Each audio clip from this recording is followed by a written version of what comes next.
लोग उम्मीद करता हूँ आप लोग बहुत अच्छे होंगे। और आज हम फिर अपने सफर को शुरू करने वाले हैं और आज जो टॉपिक हम डिस्कस करेंगे वो आप लोग देख सकते हैं बोर्ड पे, एनसीईआरटी मैथमेटिक्स क्लास 10 चैप्टर 8, जो कि अपने आप में एक बहुत ही इंपॉर्टेंट रोल करता है मैथमेटिक्स में। ध्यान रखिएगा इस बात को। और यहीं से इस टॉपिक की शुरुआत है, यहीं से इस टॉपिक की जर्नी स्टार्ट है। तो आप लोग अगर इनिशियल पॉइंट को बहुत बेहतर तरीके से समझ लेते हो तो आपको आगे आने वाली चीजें बहुत आसानी से समझ में आएंगी। तो बने रहिए आप लोग और चीजों को देखते रहिए और समझते रहिए इस टॉपिक को। तो ये हमारे पास है ट्रिगोमेट्री। चैप्टर 8 में हमारे पास है क्या, इंट्रोडक्शन टू ट्रिगोमेट्री। तो इसके बारे में हम बहुत बेसिक से चीजों को डिस्कस करेंगे, बस आप लोग चीजों को समझते रहिए अच्छे से। तो सबसे पहले मैं एक बात, जैसा कि मैं हर चैप्टर के स्टार्टिंग में अपनी एक बात बताता हूँ कि हर चैप्टर का नाम जो होता है ना, चैप्टर का नाम अपने आप में पूरे चैप्टर को डिफाइन करता है। हमें उस चैप्टर में क्या पढ़ना है, किस चीज से रिलेटेड चीजों को पढ़ना है, वो सारी बातें चैप्टर के नाम में इंक्लूड होता है। कैसे, बोलने पे मत जाइए, आइए देखते हैं हम लोग। जैसे हमें पढ़ना आज ट्रिगोमेट्री, तो आप लोग देख पा रहे हैं इस ट्रिगोमेट्री को एक्सप्लेन करने के लिए 3 वर्ड आया है। एक हमारे पास ट्री, एक हमारे पास बोन और एक हमारे पास मेट्री। इस बात को आप देख पा रहे होंगे कि 3 वर्ड से मिलके एक वर्ड बना जिसे हम ट्रिगोमेट्री कहते हैं। तो बहुत ध्यान से समझिए कि इसका मतलब जो होता है हमारे पास, ट्री का मतलब होता है, ये आप लोग भी कहीं ना कहीं इस बात को जानते होंगे कि ट्री कहीं ना कहीं इंडिकेट करता है 3, काउंटिंग में 3, जो 3 हो। और गॉन मतलब होता है हमारे पास साइड्स, ठीक है। और मेट्री मतलब होता है मेजरमेंट, मेजर करना, किसी चीज को नापना। तो इन तीनों वर्ड का जब हम एक्सप्लेनेशन कर रहे हैं, जब हम चीजों को समझ रहे हैं, तो यहां से हमें एक बात समझ में आती है कि इसके अंदर जो वर्ड्स छुपे हुए थे उसका मतलब है 3 साइड्स मेजर। तो आप लोगों के दिमाग में एक बात बहुत सटीक आ रहा होगा कि 3 साइड को मेजर करने के लिए हम एक चीज के बारे में पढ़ते हैं जिसका नाम होता है ट्राइंगल, जिसका नाम होता है ट्राइंगल। अच्छा, इन तीनों को जो इंक्लूड करता है वो हमारे पास क्या आता है, ट्राइंगल, ठीक है, ट्राइंगल। अच्छा, ट्रिगोमेट्री में एक बात बहुत अच्छे से आप लोग ध्यान रखिए कि ट्राइंगल भी एक स्पेसिफिक ट्राइंगल के बारे में हम पढ़ते हैं। वो स्पेसिफिक ट्राइंगल कौन सा होता है, तो वो स्पेसिफिक ट्राइंगल हमारा होता है राइट एंगल ट्राइंगल।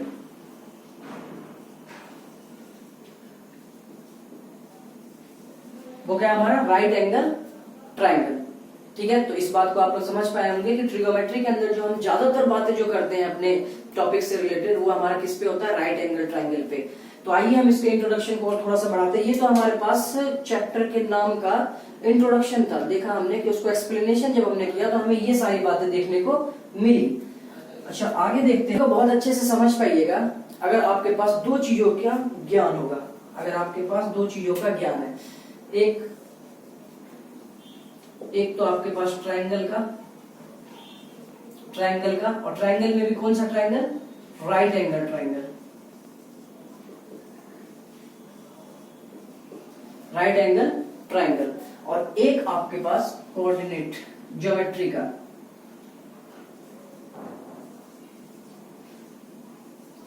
ज्योमेट्री में कुछ ज्यादा बातें आपको ध्यान नहीं रखनी इसको समझने के लिए, बस एक छोटी सी बात जो मैं आपको बताने वाला हूँ। ज्योमेट्री में हमारे पास जो निकल के आता है ये क्वाड्रेंट, किसके बारे में, क्वाड्रेंट के बारे में। तो ये आप लोग कहीं ना कहीं इस बात को समझ पा रहे होंगे, इस बात को आप समझ पा रहे होंगे क्वाड्रेंट में हम क्या जानते हैं।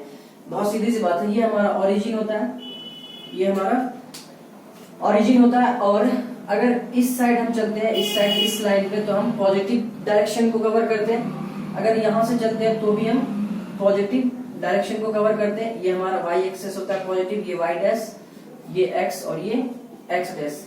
और हम यहाँ की तरफ चलते हैं, नीचे की तरफ, तो ये हम किसको, नेगेटिव डायरेक्शन को इंडिकेट करते हैं। और यहाँ पे चलते हैं तो ये भी हमारा नेगेटिव डायरेक्शन को इंडिकेट करता है। तो डायरेक्शन के बारे में आपको इतनी सी ज्ञान होनी चाहिए। अगर ये 2 चीजें, एक तो आपके पास ये ज्योमेट्री में क्वाड्रेंट का ज्ञान, और दूसरा हमारे पास राइट एंगल ट्राइंगल। और राइट एंगल ट्राइंगल में आप लोगों को बहुत बेहतर पता है कि क्या होता है। ये हमारे पास एक राइट एंगल ट्राइंगल है, ठीक है। ये राइट एंगल ट्राइंगल है, तो इसमें क्या क्या होता है आप लोग बहुत अच्छे से एक बात जानते हो, इसे हम बेस कहते हैं। इसे हम क्या कहते हैं? बेस, जिसे हम हिंदी में आधार कहते हैं। क्या कहते हैं? आधार। तो ये इंट्रोडक्शन जो है हिंदी और इंग्लिश दोनों मीडियम के लिए बहुत बेहतर तरीके से आप लोग समझ सकते हैं। तो ये बेस होता है, और ये हमारे पास होता है परपेंडिकुलर। परपेंडिकुलर जिसको हम क्या कहते हैं हिंदी में लंब। और ये हमारे पास क्या होता है? कर्व, जिसे हम हाइपोटेनियस कहते हैं। क्या कहते हैं? हाइपोटेनियस। इस बात को आप लोग समझ पाएंगे। और ये 7th स्टैंडर्ड का कहीं ना कहीं हमारे पास ये स्टेप्स है। हाइपोटेनियस, ये हमारा बेस, और ये हमारा परपेंडिकुलर। तो इतनी सी बात आपको समझ में आ गई होगी। और एक बात ये भी पता होगी आपको कि हाइपोटेनियस जो होता है हमारे पास, हाइपोटेनियस का स्क्वायर जो होता है वो बराबर होता है किसके? बेस के स्क्वायर के प्लस परपेंडिकुलर के स्क्वायर के सम के बराबर। ठीक है, तो हाइपोटेनियस हम ये लिखते हैं। तो हम जनरली इंट्रोड्यूस क्या करते हैं? बेस को बी से, हाइपोटेनियस को एच से, और परपेंडिकुलर को पी से। तो कैपिटल यूज कर लीजिए आप, कैपिटल पी और ये कैपिटल बी। ठीक है, तो यहां से हम लिख सकते हैं कि h का स्क्वायर जो है वो बराबर होता है b के स्क्वायर प्लस p के स्क्वायर के सम के बराबर। अगर इतनी सी बात आपको पता है तो आप ट्रिगोमेट्री को काफी हद तक बहुत आराम से इजी तरीके से समझ सकते हैं। तो आइए हम आगे बढ़ते हैं चीजों को लेके, और हम समझते हैं कि क्या चीजें और हमें इसमें इंट्रोडक्शन में जानना है। तो इसमें आप एक बात और जानिए। तो यहां से हम क्या कहते हैं कि अगर यहां से कोई एंगल बन रहा है, कोई एंगल को हम किससे? थीटा से रिप्रेजेंट करते हैं, और जनरली ए से भी रिप्रेजेंट कर देते हैं। हमारी बुक में ए से भी रिप्रेजेंटेशन है, और थीटा भी किसका रिप्रेजेंटेशन है? एंगल का ही। तो अगर यहाँ पे हमारी आंखें हैं, यहाँ पे हम यहां से अगर हम देख रहे हैं तो बहुत ध्यान से आप एक बात समझिएगा कि जो भी एंगल जहां पे आप खड़े हैं, जहां पे आप खड़े होकर देख रहे हैं, तो जो एंगल आपसे आपकी आंखों से बन रहा है, तो उसके सामने वाला जो साइड होगा ना, उसके सामने वाला साइड हमेशा परपेंडिकुलर होगा, हमेशा परपेंडिकुलर होगा। और उससे जुड़ा हुआ जो लाइन होगा वो हमेशा बेस होगा। ठीक है, अगर मैं कहता हूं कि हम यहाँ पे खड़े होके एंगल बना रहे हैं, कहाँ पे? यहाँ पे एंगल बना रहा है कोई एंगल ए बना रहा है, तो मैं पूछूंगा आपसे कि बताइए इसके एंगल ए के लिए परपेंडिकुलर कौन सा होगा? तो आप लोग बताइए कि जहां पे हम खड़े होते हैं, जहां से हमारा एंगल बन रहा होता है, उसके जस्ट सामने वाला हमारा क्या होता है? परपेंडिकुलर। तो एंगल ए के लिए परपेंडिकुलर क्या होगा? ये बेस जो है वो परपेंडिकुलर बनेगा किसके लिए? एंगल ए के लिए। ठीक है, और एंगल ए के लिए बेस कौन सा होगा?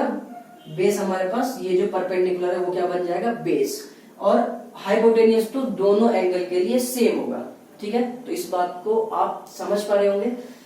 चलिए हम इसके आगे टॉपिक देखते हैं, इसके आगे की बातें करते हैं। तो कहीं ना कहीं हमें राइट एंगल ट्रायंगल पे फोकस करना है। अच्छा, राइट एंगल ट्रायंगल में अभी हमने बात करा है कि ये हमारा क्या होता है? बेस। ये हमारा क्या होता है? बेस। और ये हमारा क्या होता है? परपेंडिकुलर। और ये हमारा क्या होता है? हाइपोटेनियस। ये क्या होता है? हाइपोटेनियस। तो इन तीनों का रिलेशन, और हम एंगल की बात करते हैं तो हमारे पास कहीं न कहीं एक एंगल यहाँ से, इसका हम नाम दे देते हैं थीटा। तो थीटा क्या है? आप इस बात को लेकर बिल्कुल भी परेशान नहीं होना चाहिए कि थीटा क्या? थीटा जस्ट रिप्रेजेंटेशन है एंगल का। जैसे हम एंगल को ए से भी एंगल ए कह देते हैं, एंगल बी कह देते हैं, एंगल सी कह देते हैं, उसी तरीके से हमारे पास थीटा होता है एंगल। आगे चल के आप और देखिएगा, फाई देखिएगा, अल्फा देखिएगा, बीटा एंगल देखिएगा, ये सारे एंगल रिप्रेजेंटेशन, अगर एंगल बोल रहे हैं तो रिप्रेजेंटेशन एंगल का, जस्ट और कुछ नहीं है। ठीक है, तो अगर हमारे पास थीटा ये है एंगल, हम यहां से इस एंगल को कंसीडर कर रहे हैं तो परपेंडिकुलर हमारा इसके जस्ट सामने वाला, ये परपेंडिकुलर और ये हमारा बेस। ठीक है, बाकी वो हाइपोटेनियस तो हो गया ही होगा। तो हमारे मैथमेटिशियन ने इस बात पे चर्चा की कि ये बेस, परपेंडिकुलर और हाइपोटेनियस, इन तीनों में अगर हम रिलेशन दिखाएं, अगर मुझे जरूरत पड़ेगी आएंगे, अगर हमें राइट एंगल ट्रायंगल में बेस और परपेंडिकुलर की जरूरत हो तो हम कौन सा रिप्रेजेंटेशन लें, बेस और हाइपोटेनियस को दिखाना हो तो कौन इस्तेमाल करें। तो इन सब बातों को सोचते हुए कुछ बातों को माना गया, ऑब्जर्वेशन कुछ किया गया, कुछ ऑब्जर्वेशन, कुछ और ऑब्जर्वेशन किया गया जो कि ट्रिगोमेट्री रेशियो के फॉर्म में, ठीक है। ऑब्जर्वेशन क्या किया गया कि अगर आप परपेंडिकुलर और हाइपोटेनियस को आप यूज करना चाहते हैं तो आप एक नाम कौन सा देंगे, तो जस्ट एक नाम इसका दिया गया कि इसको आप साइन थीटा, ठीक है, साइन थीटा से आप इसको रिप्रेजेंट कर दीजिए, कोई प्रॉब्लम नहीं, ठीक है। और अगर आपको बेस और अपॉन हाइट की जरूरत हुई तो आप कौन से रिप्रेजेंटेशन को यूज कीजिएगा, कॉस थीटा, ठीक है। और अगर आपको परपेंडिकुलर और बेस की जरूरत पड़ गई, इन दोनों के रेशियो की जरूरत पड़ गई, तब आप कौन से रिप्रेजेंटेशन को इस्तेमाल कीजिएगा, टेन थीटा। तो बहुत ध्यान से एक बात सुनिएगा कि ट्रिगोमेट्री एग्जैक्ट अगर हम डेफिनेशन लिखे ट्रिगोमेट्री का, तो ट्रिगोमेट्री क्या होता है कि trigonometry is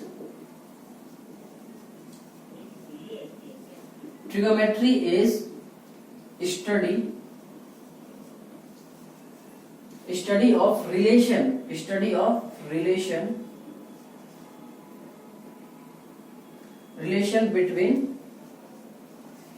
between sides and angles। क्या है ट्रिगोमेट्री? कुछ नहीं है, अगर हम एक छोटे से लेवल पे समझे इसको ले जाके कि ट्रिगोमेट्री क्या है, ट्रिगोमेट्री साइड्स, ट्राइंगल के साइड्स और उसके एंगल के बीच में रिलेशन को दिखाता है। तो हम लोग यही कर रहे हैं। देखिए ये क्या है, ये हमारा क्या है, ये हमारा साइड्स है, ये क्या है, साइड्स है, और देखिए ये एंगल है ना, दोनों में रिलेशन दिखाना हमें। अगर हमें साइड्स और एंगल में रिलेशन दिखाना तो ये एनफ है। तो यहीं से बात समझ में आई कि चलो यहां तक तो ठीक था कि P अपॉन H, अगर परपेंडिकुलर और हाइपोटेनियस के रेशियो को आपको रिप्रेजेंट करना तो आप साइन थीटा का इस्तेमाल करोगे, ठीक है। बेस और हाइपोटेनियस को यूज करना है तो कॉस थीटा को, परपेंडिकुलर और बेस को यूज करना है तो टेन थीटा को। अब यहीं से एक बात ध्यान में आए, अगर इसका अपोजिट यूज करना हो तो क्या करेंगे, जैसे कि H अपॉन P का यूज करना है तो इसके रेसिप्रोकल दिखाए गए, कुछ क्या दिखाए गए, रेसिप्रोकल, इसका रेसिप्रोकल। तो साइन थीटा का रेसिप्रोकल होता है हमारे पास कोसेक थीटा। क्या होता है, कोसेक थीटा। मैं इस बात को मान रहा हूं कि थीटा जो आप लोगों के लिए नई बात है, लेकिन मैं जो आपको बता रहा हूं तो आप उस तरीके से आप चीजों को समझ चुके होंगे कि थीटा हम किस लिए यूज कर रहे हैं, just a representation of an angle, सिर्फ एंगल का एक रिप्रेजेंटेशन है, इस बात को आप समझिए, ठीक है। तो आप यहाँ पे एंगल ए, आपकी बुक में एंगल ए से रिप्रेजेंट किया गया, तो इसलिए ज्यादा कंफ्यूज होने की जरूरत नहीं है। तो आप लोग एंगल ए भी, ए की थीटा की जगह आप एंगल ए भी यूज कर सकते हैं, ठीक है। तो अगर जरूरत पड़ी हाइपोटेनियस अपन परपेंडिकुलर की, तब हम किस चीज का इस्तेमाल करेंगे, तो इसका एक रेसिप्रोकल, एक नाम दिया गया कोसेक थीटा, साइन का reciprocal cosec theta. Cosec theta किस चीज के लिए रिप्रेजेंटेशन करेंगे, ये H अपॉन P, जस्ट इसके अपोजिट के लिए, ठीक है। अच्छा, तो उसी तरीके से इसका कॉस थीटा का रेसिप्रोकल क्या होगा, सेक थीटा। अगर सेक थीटा यूज कब करेंगे, जब हमें जरूरत होगी हाइपोटेनियस अपॉन बेस, इन दोनों का रेशियो का। फिर उसी तरह जस्ट टेन थीटा का रेसिप्रोकल कॉट थीटा। यूज किस चीज के लिए करेंगे, जब हमें जरूरत पड़ेगी बेस अपॉन परपेंडिकुलर की, तब हम किसको यूज करेंगे, कॉट थीटा को। तो इस बात को आप लोग बहुत अच्छे से समझ पाए होंगे। तो यहीं से एक बात और नोट कीजिए आप बहुत अच्छे से कि टेन थीटा जो होता है हमारे पास, टेन थीटा बराबर P अपॉन B होता है, ठीक है। अगर मैं नोमिनेटर और डिनोमिनेटर में H से डिवाइड कर दूं, किससे, H से, हाइपोटेनियस से, तो देखिए यहाँ पे P divide H upon B divide H, तो इस पे कोई इफेक्ट नहीं पड़ा, ये एज इट इज है, इसको कैंसिल कर देंगे तो P अपॉन B ही आ जाएगा। बट हमें एक और फॉर्मेट मिल गया, क्या फॉर्मेट मिला, फॉर्मेट ये है कि P अपॉन H, अभी हमने देखा कि P अपॉन H को हम साइन थीटा लिख सकते हैं, तो ये P upon H sine theta और B अपॉन H हम कॉस थीटा लिख सकते हैं। तो इस बात से आप लोग पूरी तरीके से सेटिस्फाइड होंगे कि टेन थीटा को हम sine theta upon cos theta use कर सकते हैं, ठीक है। टेन थीटा को sine theta upon cos theta हम यूज कर सकते हैं, ये हम क्वेश्चन में यूज करेंगे, आप लोग देखेंगे वहां पे, तो आप लोगों के लिए नई बातें नहीं होंगी वहां पे, इसलिए हम यहाँ पे ही इंट्रोड्यूस कर ले रहे हैं। और हमें पता है कि टेन थीटा का रेसिप्रोकल क्या होता है, कॉट थीटा। टेन थीटा का रेसिप्रोकल क्या होता है, कॉट थीटा। तो कॉट थीटा क्या हो जाएगा, इसका भी रेसिप्रोकल हो जाएगा। अगर ये sine theta upon cos theta है तो इसका मतलब ये है कि ये कॉट थीटा क्या हो जाएगा, cos theta upon sine theta. तो ये आप इस बात को भी बहुत अच्छे से समझ पाए होंगे। ठीक है, तो ये आपका एक बेहतर इंट्रोडक्शन। ठीक है, तो हम चीजों को और आगे बढ़ाएंगे, जल्दी से आप इसे नोट कीजिए। तो आप लोग इस बात को नोट कर चुके होंगे। तो आइए छोटी सी बात और कर लेते हैं इसको लेके कि यहाँ पे आप लोग देखिए कि साइन थीटा को हम साइन थीटा को 1 अपॉन कॉसेक थीटा यूज हम कर सकते हैं, क्योंकि ये इसका रेसिप्रोकल है। क्वेश्चंस में ये भी यूज हो सकता है। अच्छा, कॉस थीटा को हम 1 अपॉन सेक थीटा यूज कर सकते हैं। उसी तरीके से टेन थीटा को हम 1 अपॉन कॉट थीटा यूज कर सकते हैं। तो इस बात को भी आप लोग कॉपी में राइट डाउन कर लीजिए। ठीक है, ताकि आगे क्वेश्चन हम करेंगे तो उसमें इसका इस्तेमाल बहुत अच्छे तरीके से कर पाएंगे। ठीक है, तो ये आपका एक 8.1 काफी 8.1 को सॉल्व करने के लिए। तो हम आइए 8.1 के एक्सरसाइज को देखते हैं कि किस टाइप से उसे सॉल्व करना है। ठीक है, आप लोगों ने देखा ये था हमारा एक्सरसाइज 8.1 के लिए एक बेहतर इंट्रोडक्शन। हम लोग नेक्स्ट बहुत जल्द एक्सरसाइज 8.1 के क्वेश्चंस को करेंगे। तब तक आप इसे बहुत अच्छे से तैयार कीजिए। हम मिलते हैं बहुत जल्द। तब तक अपना ख्याल रखिए। Bye bye, take care.